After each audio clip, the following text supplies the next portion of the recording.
Au nom d'Allah, le tout miséricordieux, le très miséricordieux. Ta-Sin Mim. Voici les versets du livre explicite. Nous te racontons en toute vérité de l'histoire de Moïse et de Pharaon, à l'intention des gens qui croient. Pharaon était hautain sur terre. Il répartit en clans ses habitants afin d'abuser de la faiblesse de l'un d'eux. Il égorgeait leurs fils et laissait vivantes leurs femmes. Il était vraiment parmi les fauteurs de désordre. Mais nous voulions favoriser ceux qui avaient été faibles sur terre et en faire des dirigeants et en faire les héritiers, et les établir puissamment sur terre et faire voir à Pharaon, à Haman et à leurs soldats, ceux dont ils redoutaient. Et nous révélâmes à la mère de Moïse ceci: allaite-le, et quand tu craindras pour lui, jette-le dans le flot, et n'aie pas peur, et ne t'attriste pas, nous te le rendrons, et ferons de lui un messager. Les gens de Pharaon le recueillirent pour qu'il leur soit un ennemi et une source d'affliction. Pharaon, Haman et leurs soldats étaient fautifs. Et la femme de Pharaon dit: cet enfant réjouira mon œil et le tien, ne le tuez pas, il pourrait nous être utile, ou le prendrons-nous pour enfant? Et il ne pressentait rien. Et le cœur de la mère de Moïse devint vide. Peu s'en fallut qu'elle ne divulguât tout, si nous n'avions pas renforcé son cœur pour qu'elle restât du nombre des croyants. Elle dit à sa sœur: suis-le. Elle l'aperçut alors de loin sans qu'il ne s'en rende compte. Nous lui avions interdit auparavant le sein des nourrices. Elle, la sœur de Moïse, dit donc: voulez-vous que je vous indique les gens d'une maison qui s'en chargeront pour vous tout en étant bienveillants à son égard? Ainsi, nous le rendîmes à sa mère afin que son œil se réjouisse, qu'elle ne s'affligeât pas, et qu'elle sût que la promesse d'Allah est vraie. Mais la plupart d'entre eux ne savent pas. Et quand il eut atteint sa maturité et sa pleine formation, nous lui donnâmes la faculté de juger et une science. C'est ainsi que nous récompensons les bienfaisants. Il entra dans la ville à un moment d'inattention de ses habitants. Il y trouva deux hommes qui se battaient, l'un était de ses partisans et l'autre de ses adversaires. L'homme de son parti l'appela au secours contre son ennemi. Moïse lui donna un coup de poing qui l'acheva. Moïse dit: cela est l'œuvre du diable, c'est vraiment un ennemi, un égareur évident. Il dit: Seigneur, je me suis fait du tort à moi-même, pardonne-moi. Et il lui pardonna. C'est lui vraiment le pardonneur, le miséricordieux. Il dit: Seigneur, grâce aux bienfaits dont tu m'as comblé, jamais je ne soutiendrai les criminels. Le lendemain matin, il se trouva en ville, craintif et regardant autour de lui, quand voilà que celui qui lui avait demandé secours la veille l'appelait à grands cris. Moïse lui dit: tu es certes un provocateur déclaré. Quand il voulut porter un coup à leur ennemi commun, l'Israélite dit: Ô Moïse, veux-tu me tuer comme tu as tué un homme hier? Tu ne veux être qu'un tyran sur terre, et tu ne veux pas être parmi les bienfaiteurs. Et c'est alors qu'un homme vint du bout de la ville en courant et dit: Ô Moïse, les notables sont en train de se concerter à ton sujet pour te tuer.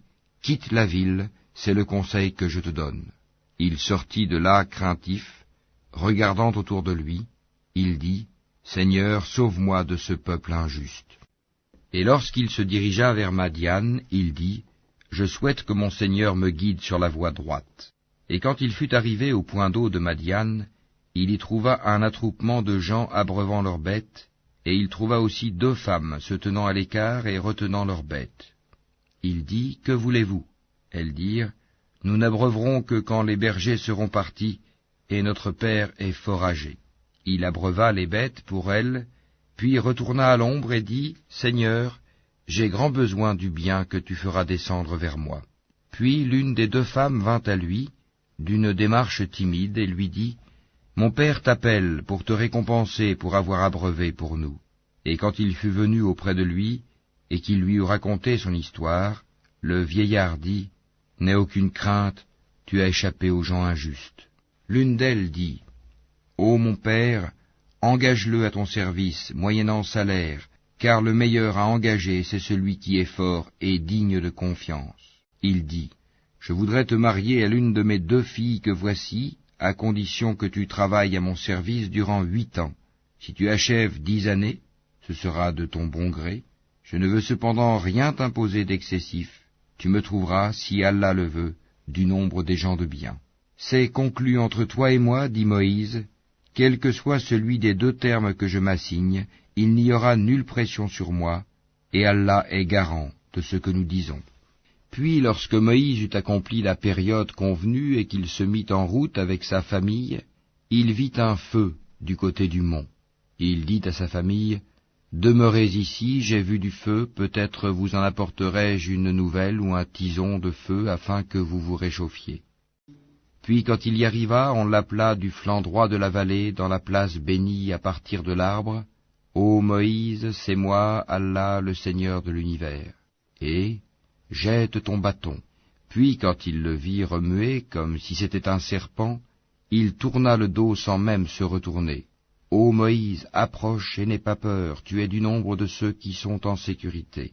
Introduis ta main dans l'ouverture de ta tunique, elle sortira blanche sans aucun mal, et serre ton bras contre toi pour ne pas avoir peur.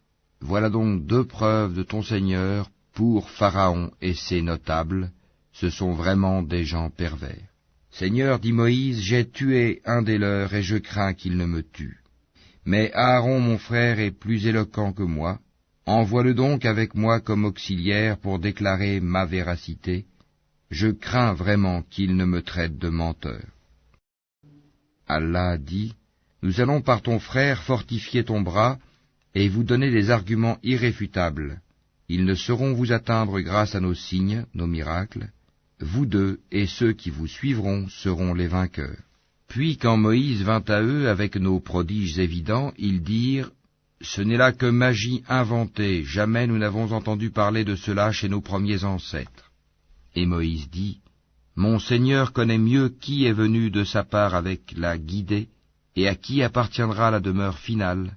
Vraiment, les injustes ne réussiront pas. » Et Pharaon dit, « Ô notables, je ne connais pas de divinité pour vous autre que moi.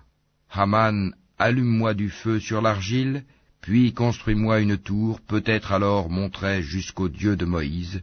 Je pense plutôt qu'il est du nombre des menteurs. » Et il s'enfla d'orgueil sur terre, ainsi que ses soldats, sans aucun droit, et ils pensèrent qu'il ne serait pas ramené vers nous. Nous le saisîmes donc, ainsi que ses soldats, et les jetâmes dans le flot. Regarde donc ce qu'il est advenu des injustes. Nous fîmes d'eux des dirigeants qui appellent les gens au feu, et au jour de la résurrection, ils ne seront pas secourus. Nous les fîmes suivre dans cette vie ici-bas d'une malédiction, et au jour de la résurrection, ils seront parmi les honnis. Nous avons en effet donné le livre à Moïse, après avoir fait périr les anciennes générations, en tant que preuves illuminantes pour les gens, ainsi que guidée et miséricorde afin qu'ils se souviennent. Tu n'étais pas sur le versant ouest du Sinaï quand nous avons décrété les commandements à Moïse. Tu n'étais pas parmi les témoins. Mais nous avons fait naître des générations dont l'âge s'est prolongé, et tu n'étais pas non plus résident parmi les gens de Madian leur récitant nos versets. Mais c'est nous qui envoyons les messagers. Et tu n'étais pas au flanc du mont Thor quand nous avons appelé. Mais tu es venu comme une miséricorde de ton Seigneur pour avertir un peuple à qui nul avertisseur avant toi n'est venu, afin qu'ils se souviennent. Si un malheur les atteignait en rétribution de ceux que leurs propres mains avaient préparés, ils diraient, « Seigneur, pourquoi ne nous as-tu pas envoyé un messager ?» Nous aurions alors suivi tes versets, et nous aurions été croyants. Mais quand la vérité leur est venue de notre part, ils ont dit, si seulement il avait reçu la même chose que Moïse, est-ce qu'ils n'ont pas nié ce qui auparavant fut apporté à Moïse? Ils dirent, deux magies se sont mutuellement soutenues. Et ils dirent, nous n'avons foi en aucune. Dis-leur, apportez donc un livre venant d'Allah qui soit meilleur guide que ces deux-là, et je le suivrai si vous êtes véridiques. Mais s'ils ne te répondent pas, sache alors que c'est seulement leur passion qu'ils suivent, et qui est plus égaré que celui qui suit sa passion sans une guidée d'Allah. Allah vraiment ne guide pas les gens injustes. Nous leur avons déjà exposé la parole, le Coran, afin qu'ils se souviennent. Ceux à qui, avant lui, le Coran, nous avons apporté le livre, y croient.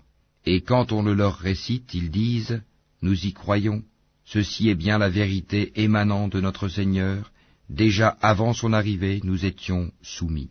Voilà ceux qui recevront 2 fois leur récompense pour leur endurance, pour avoir répondu au mal par le bien, et pour avoir dépensé de ce que nous leur avons attribué. Et quand ils entendent des futilités, ils s'en détournent et disent « À nous nos actions et à vous les vôtres, paix sur vous, nous ne recherchons pas les ignorants. » Toi, Mohammed, ne dirige pas celui que tu aimes, mais c'est Allah qui guide qui il veut. Il connaît mieux cependant les bien guidés. Et ils dirent, si nous suivons avec toi la bonne voie, on nous arrachera de notre terre. Ne les avons-nous pas établis dans une enceinte sacrée, sûre, vers laquelle des produits de toutes sortes sont apportés comme attribution de notre part? Mais la plupart d'entre eux ne savent pas. Et combien avons-nous fait périr de cités qui étaient ingrates, alors que leurs habitants vivaient dans l'abondance, et voilà qu'après eux leurs demeures ne sont que très peu habitées, et c'est nous qui en fûmes l'héritier. Ton Seigneur ne fait pas périr des cités avant d'avoir envoyé dans leur métropole un messager pour leur réciter nos versets. Et nous ne faisons périr les cités que lorsque leurs habitants sont injustes. Tout ce qui vous a été donné est la jouissance éphémère de la vie ici-bas et sa parure, alors que ce qui est auprès d'Allah est meilleur et plus durable. Ne comprenez-vous donc pas? Celui à qui nous avons fait une belle promesse dont il verra l'accomplissement, est-il comparable à celui à qui nous avons accordé la jouissance de la vie présente et qui sera ensuite, le jour de la résurrection, de ceux qui comparaîtront devant nous? Et le jour où il les appellera, il dira, « Où sont ceux que vous prétendiez être mes associés ?» Ceux contre qui la parole se réalisera diront, « Voici, Seigneur, ceux que nous avons séduits. Nous les avons séduits comme nous nous sommes dévoyés nous-mêmes. Nous les désavouons devant toi. Ce n'est pas nous qu'ils adoraient. » Et on leur dira, « Appelez vos associés. » Ils les appelleront, mais ceux-ci ne leur répondront pas. Quand ils verront le châtiment, ils désireront alors avoir suivi le chemin droit dans la vie d'ici-bas. Et le jour où il les appellera et qu'il dira, « Que répondiez-vous aux messagers ?» Ce jour-là, leurs arguments deviendront obscurs, et ils ne se poseront point de questions. Mais celui qui se sera repenti, qui aura cru et fait le bien, il se peut qu'il soit parmi ceux qui réussissent. Ton Seigneur crée ce qu'il veut, et il choisit. Il ne leur a jamais appartenu de choisir. Gloire à Allah, il transcende ceux qu'ils associent à lui. Ton Seigneur sait ce que cache leur poitrine et ce qu'ils divulguent. C'est lui Allah, pas de divinité à part lui. À lui la louange ici-bas comme dans l'au-delà. À lui appartient le jugement, et vers lui vous serez ramenés. Dis, que diriez-vous si Allah vous assignait la nuit en permanence jusqu'au jour de la résurrection? Quelle divinité autre qu'Allah pourrait vous apporter une lumière? N'entendez-vous donc pas? Dis, que diriez-vous si Allah vous assignait le jour en permanence jusqu'au jour de la résurrection? Quelle divinité autre qu'Allah pourrait vous apporter une nuit durant laquelle vous reposeriez? N'observez-vous donc pas? C'est de par sa miséricorde qu'il vous a assigné la nuit et le jour, pour que vous vous y reposiez et cherchiez de sa grâce, et afin que vous soyez reconnaissants. Et le jour où il les appellera, il dira, « Où sont ceux que vous prétendiez être mes associés ?» Cependant nous ferons sortir de chaque communauté un témoin, puis nous dirons, « Apportez votre preuve décisive. » Ils sauront alors que la vérité est à Allah, et que ce qu'ils avaient inventé les a abandonnés. En vérité, Corée, Karun, était du peuple de Moïse, mais il était empli de violence envers eux. Nous lui avions donné des trésors dont les clés pesaient lourd à toute une bande de gens forts. Son peuple lui dit, « Ne te réjouis point, car Allah n'aime pas les arrogants. Et recherche à travers ce qu'Allah t'a donné la demeure dernière. Et n'oublie pas ta part en cette vie. Et sois bienfaisant comme Allah a été bienfaisant envers toi. Et ne recherche pas la corruption sur terre, car Allah n'aime point les corrupteurs. » Il dit, « C'est par une science que je possède que ceci m'est venu. Ne savait-il pas qu'avant lui, Allah avait fait périr des générations supérieures à lui en force et plus riches en biens, et les criminels ne seront pas interrogés sur leurs péchés? Il sortit à son peuple dans tout son apparat. Ceux qui aimaient la vie présente dirent, si seulement nous avions comme ce qui a été donné à Corée, il a été doté, certes, d'une immense fortune, tandis que ceux auxquels le savoir a été donné dirent, malheur à vous, la récompense d'Allah est meilleure pour celui qui croit et fait le bien, mais elle ne sera reçue que par ceux qui endurent. Nous fîmes donc que la terre l'engloutit, lui et sa maison, aucun clan en dehors d'Allah ne fut là pour le secourir, et il ne put se secourir lui-même. Et ceux qui, la veille, souhaitaient d'être à sa place, se mirent à dire, « Ah, il est vrai qu'Allah augmente la part de qui il veut parmi ses serviteurs ou la restreint. Si Allah ne nous avait pas favorisés, il nous aurait certainement fait engloutir. Ah, il est vrai que ceux qui ne croient pas ne réussissent pas. Cette demeure dernière, nous la réservons à ceux qui ne recherchent ni à s'élever sur terre, ni à y semer la corruption. Cependant, l'heureuse fin appartient aux pieux. Quiconque viendra avec le bien aura meilleur que cela encore, et quiconque viendra avec le mal, qu'il sache que ceux qui commettront des méfaits ne seront rétribués que selon ce qu'ils ont commis. Celui qui t'a prescrit le Coran te ramènera certainement là où tu souhaites retourner.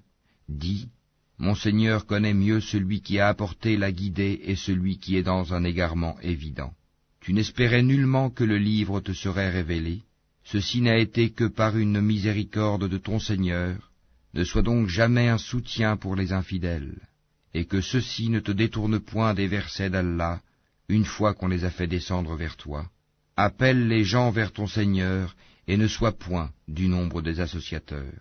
Et n'invoque nulle autre divinité avec Allah, point de divinité à part lui. Tout doit périr sauf son visage. À lui appartient le jugement, et vers lui vous serez ramenés.